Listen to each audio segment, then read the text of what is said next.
Hello students, मैं सुषमा शर्मा बीजी Mishra school से कक्षा 11 में आप सबको आज गद्य खंड से पाठ 2 पढ़ाऊंगी। पाठ का नाम है मियां नसरुद्दीन, जिसे लिखा है लेखिका कृष्णा सोबती ने। सबसे पहले लेखिका का परिचय आइए देख लें। लेखिका का जन्म 1925 में गुजरात में हुआ। इनकी प्रमुख रचनाएं हैं जिंदगीनामा, दिलोदानिश, ए लड़की, समय सरगम, ये सब उपन्यास है। डार से बिछुड़ी, मित्रों मरजानी, बादलों के घेरे, सूरजमुखी, अंधेरे के, ये सब इनकी कहानी संग्रह है। हम हसमत, शब्दों के आलोक में, ये शब्द चित्र संस्मरण है। प्रमुख सम्मान बच्चों मिला था इनको साहित्य अकादमी सम्मान, हिंदी अकादमी का सलाहकार सम्मान, साहित्य अकादमी की 72 सदस्यता सहित अनेक राष्ट्रीय पुरस्कार। हिंदी कथा साहित्य में कृष्णा सोबती की विशिष्ट पहचान है। वे मानती हैं कि कम लिखना विशिष्ट लिखना है। यही कारण है कि उनके संयमित लेखन और साफ सुथरी रचनात्मकता ने अपना एक नित नया पाठक वर्ग बनाया है। उनके कई उपन्यासों, लंबी कहानियों और संस्मरणों ने हिंदी की साहित्यिक संसार में अपने दीर्घजीवी उपस्थिति सुनिश्चित की है। दीर्घजीवी यानी लंबी, जिन्हें अमर कहा जा सकता है। भारत पाकिस्तान पर जिन लेखकों ने हिंदी में कालजयी रचनाएं की हैं, उनमें कृष्णा सोबती का नाम पहली कतार में रखा जाएगा। बल्कि यह कहना उचित होगा कि यशपाल के झूठा सच, राही मासूम रजा के आधा गांव और भीष्म साहनी के तमस के साथ साथ कृष्णा सोबती का जिंदगीनामा इस प्रसंग में विशिष्ट उपलब्धि है। तो बच्चों, ये एक इनका मियां नसरुद्दीन जो पाठ है वो शब्द चित्र है, हम हसमत नामक संग्रह से लिया गया है। इसमें खानदानी नानबाई मियां नसरुद्दीन के व्यक्तित्व, रुचियों और स्वभाव का शब्द चित्र खींचा गया है। मियां नसरुद्दीन अपने मसीहाई अंदाज से रोटी पकाने की कला और उसमें अपने खानदानी महारत को बताते हैं। वे ऐसे इंसान का भी प्रतिनिधित्व करते हैं जो अपने पेशे को कला का दर्जा देते हैं और करके सीखने को असली हुनर मानते हैं। तो ये तो बच्चों हो गया आपका लेखिका का परिचय, जीवन परिचय। अब आइए हम देखते हैं पाठ को कि पाठ में क्या है। बच्चों, जैसा कि आप देख रहे हैं पाठ को, साहबों उस दिन अपना मटिया में महल की तरफ से न गुजर जाते तो राजनीति, साहित्य और कला के हजारों हजार मसीहों के धूम धड़ाके में नानभाइयों के मसीहा मियां नसरुद्दीन को कैसे तो पहचानते और कैसे उठाते लुत्फ़, उनके मसीही अंदाज का लुत्फ़ यानी मज़ा, क्या कहते हैं, आनंद। हुआ यह कि हम एक दोपहरी जामा मस्जिद के आड़े पड़े मटिया महल के गढ़ैया मोहल्ले की ओर निकल गए।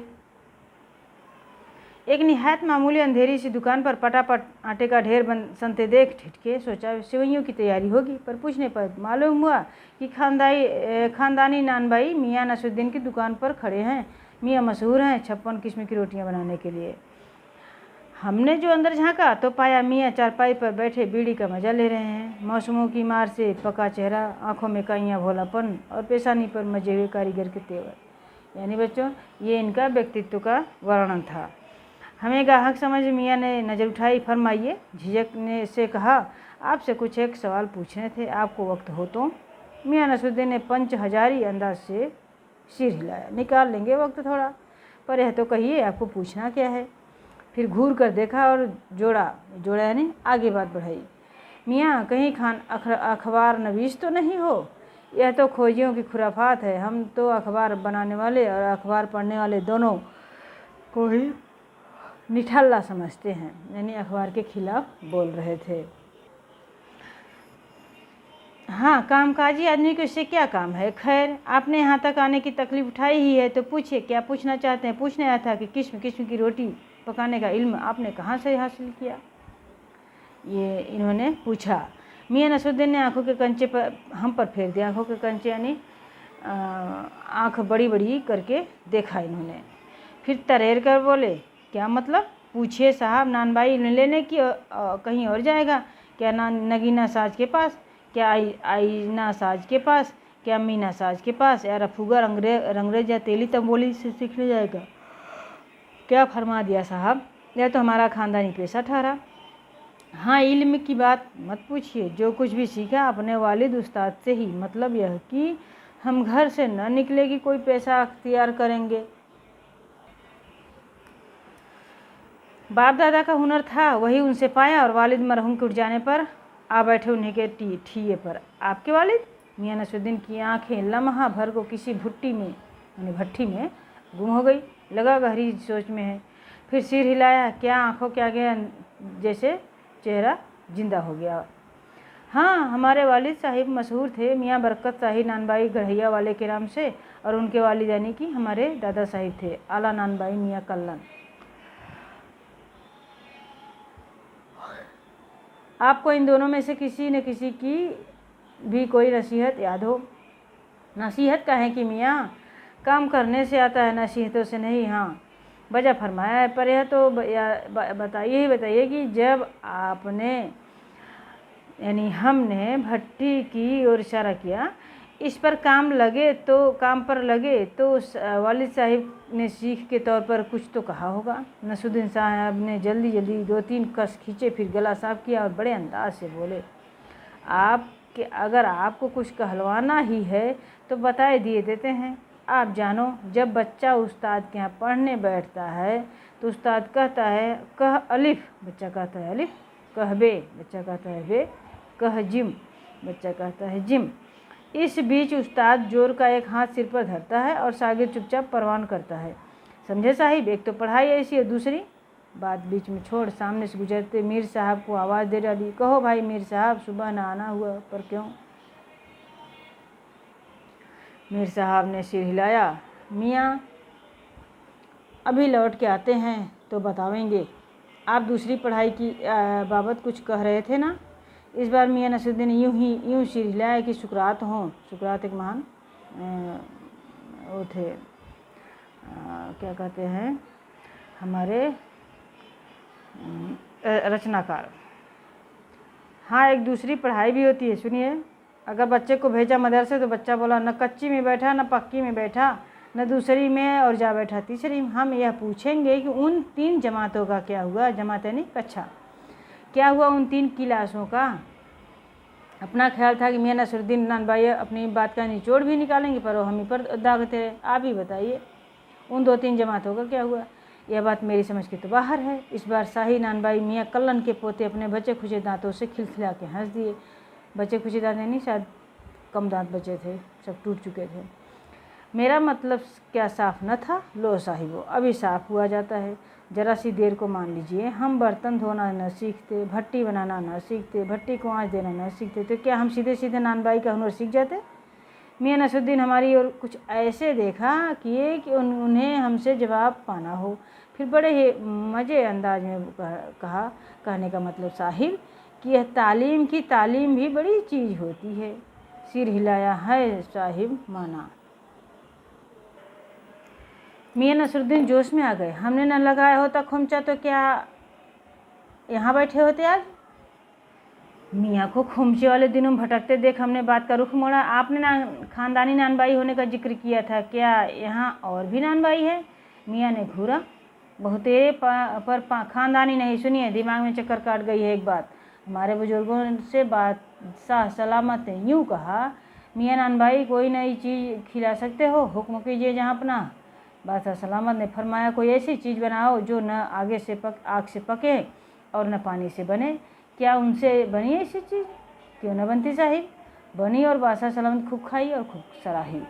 लगा हमारा आना कुछ रंग लाया चाहता है। बेसब्री से पूछा, वह क्या पकवान था? कोई खास ही चीज़ होगी। मियाँ कुछ देर सोच में खोए रहे।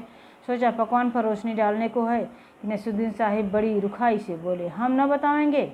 बस आप इतना समझ लीजिए कि एक कहावत है ना कि खानदानी नानबाई कुएं में भी रोटी पका सकता है। कहावत जब भी गढ़ी गई हो, हमारे बुजुर्गों के कर्तव्य पर ही पूरी उतरती है।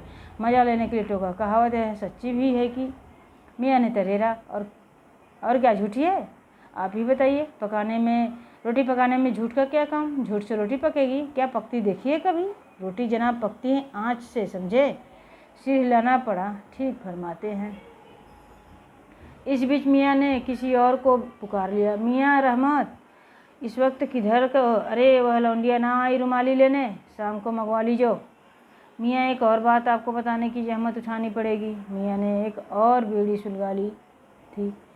सो कुछ फुर्ती पा गए थे, पूछिए। अरे बात ही तो पूछिएगा, जान तो न ले लेंगे, उसमें भी अब क्या देर, 70 के हो चुके, फिर जैसे अपने से ही कहते हैं। वालिद मरहूम तो कूच किए 80 पर, क्या मालूम हमें इतनी मोहलत मिले ना मिले। इस मजमून पर हमसे कुछ कहते न बनाया तो कहा, अभी यही जानना था कि आपके बुजुर्गों ने शाही बावर्ची खाने में तो काम किया ही होगा। मियाँ ने बेरुखी से टोका, वह बात तो पहले हो चुकी ना। हो तो चुकी साहिब, पर जानना यह था कि दिल्ली के किस बादशाह के यहाँ आपके बुजुर्ग काम किया करते थे।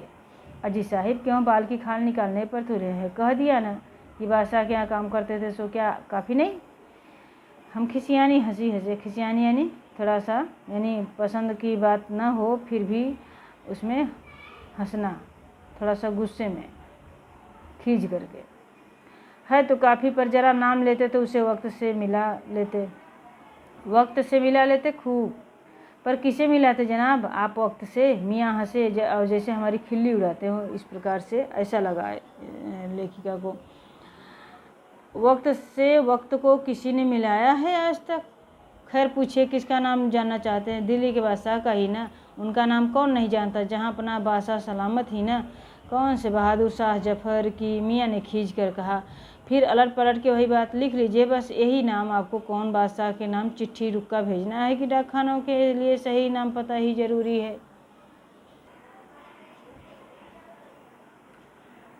हमें बिटर बिटर अपनी तरफ देखते पाया तो हिला अपने कारीगर से, बोले, अरे ओ बब्बन मियाँ, भट्टी सुलगा दो तो काम से निपटे। ये बब्बन मियाँ कौन है साहिब? मियाँ ने रुखाई से जैसे फाँक ही काट दी हो। अपने कारीगर और कौन होंगे? मन में आया पूछ ले, आपके बेटे बेटियां हैं। पर न मियाँ नसरुद्दीन के चेहरे पर किसी दबे हुए अंधड़ के आसार देखे माजमून न छेड़ने का फैसला किया। इतना ही कहा, ये कारीगर लोग आपकी शागिर्दी करते हैं? खाली शागिर्दी ही नहीं साहिब, गिन के मजूरी देता हूँ। 2 रुपये मन आटे की मजूरी, 4 रुपये मन मैदे की मजूरी। हाँ, ज़्यादातर भट्टी पर कौन सी रोटियाँ पका करती हैं? मियाँ को अब तक इस मजमूने में कोई दिलचस्पी बाकी न रही थी, फिर भी हमसे छुटकारा पाने को बोले, बाकर खानी, शीरमाल, ताफ्तान, बेसनी खमीरी, रुमाली, गाव दीदा, गाजेबान, तुनकी। फिर तेवर चढ़ा हमें घूर कर कहा, तुनकी पापड़ से ज़्यादा महीन होती है, महीन। हाँ, किसी दिन खिलाएंगे आपको। एकाएक मियाँ के आंखों के आगे कुछ कौंध गया। मियाँ के आँख के आगे कुछ सूझ गया, कौंध गया नहीं सूझ गया। याद आ गया। एक लंबी सांस भरी और किसी गुमशुदा याद को ताज़ा करने को कहा। उतर गए वे ज़माने और गए वे कदरदान जो पकाने खाने की कद्र करना जानते थे। मियाँ अब क्या रखा है, निकाली तंदूर से, निगली और हजम। इस तरह से बच्चों आपका ये पाठ 2 गद्य खंड से पाठ 2 समाप्त हुआ। अगले वीडियो में अगला पाठ लेकर हम फिर उपस्थित होंगे। तब तक के लिए धन्यवाद।